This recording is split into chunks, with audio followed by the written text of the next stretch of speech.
Hello mga ate ko! It's me again, Rachel Joy, o mas kilala sa pangalang Liit ng Taiwan. Another kwento nga na naman pala ang isi-share ko sa inyo mga ate ko. At ito yung araw na susundin natin si Taiwanese sa airport. Sana all. At dito nga mga ate ko ay wala nang yakap at buhat ang naganap.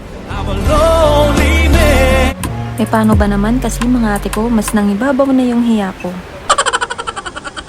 Pero di bali na mga ate ko, dahil ang importante ay nakalapag siya ng maayos at nakarating dito ng ligtas. Kasama nga pala namin dito yung kapatid kong lalaki na siya din yung taga-video namin. Ihahatid nga lang namin yung bagahe ni Ming Hao sa tinuluyan naming hotel. At napagpasyahan nga namin mga ate ko na maglibot-libot muna kami dito sa may Pasay City. Pampalipas oras nga lang din mga ate ko, dahil ang bus na sasakyan natin pa probinsya ay alas 9 pa ng gabi ang biyahe. 2,000 years later.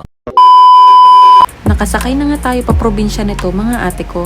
And finally, after 9 hours, nakarating na nga din tayo dito sa Quirino Province. At ito nga mga ate ko, dahil tawang-tawa ako sa reaksyon ni Ming Hao sa pagsakay ng tricycle. First time nga lang pala niyang makakita nito mga ate ko. Kaya sabi ko, why don't you try? No choice naman tayo Ming, wala naman tayong 4 wheels. Oh my god. And for memories mo lang din.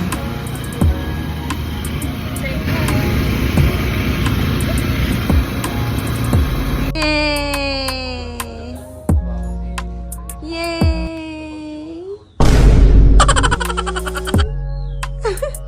Dali-dali na nga kaming nag-asikaso ng aming papel pagdating niya. Pumunta pa kami ng ibang bayan para lang makakuha kami ng marriage counseling certificate. At buti na lang jeep yung nasakyan namin para maranasan at ma-feel niya ang pagsakay ng jeep dito sa Pinas. Wala yan sa Taiwan Ming, only in the Philippines yan. Pagka-uwi nga namin ng bahay ay nagpasama kami sa mga ate namin na umuwi muna ng bundok. Dahil nga dun namin isasagawa ang tree planting na nire-require ng munisipyo para makakuha kami ng marriage counseling certificate. And ayan, nakarating na nga din kami dito sa bahay. And welcome to our humble home, Ming Hao. At eto na nga yung mga bagay na gagawin niya na hindi pa niya nagagawa sa buong buhay niya. First time nga niyang gawin to mga ate ko. What?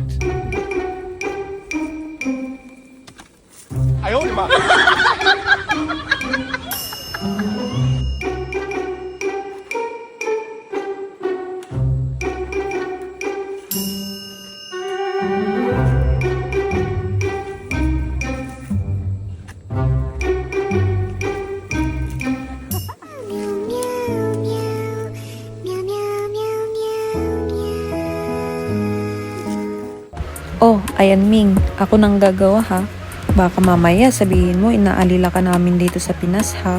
Part of the process lang to Ming. Eh, ganun talaga. Kailangan nating sumunod sa mga proseso. And at least, naranasan mo kung paano yung ginagawang tree planting. Yung maghawak ng pala, maghawak ng lupa, sumakay sa tricycle, at sumakay ng jeep. Sa kalabaw kaya kita ipasakay Ming. Ang gandang experience nun, Ming. Oh, no! And finally, natapos na nga din kami sa aming tree planting. Makakapagpahinga na din sa wakas ang Ming Ming.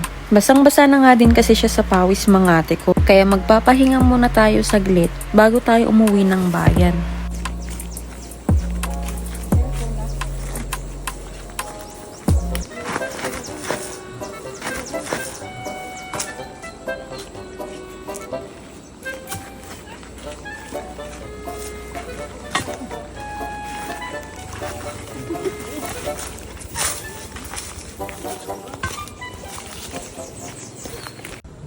Hi father, I'm here. I'm Ming Hao.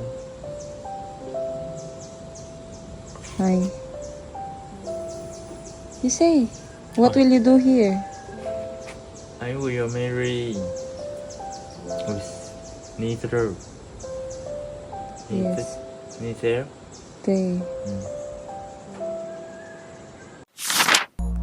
And dito nga pala mga ate ko ay namigay nga muna kami ng invitation para sa kasal namin. You say your name. Yes.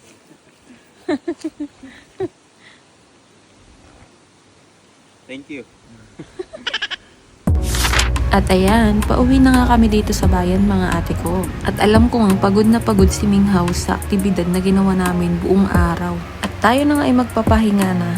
Salamat sa panonood sa aking munting kwento. Paalam!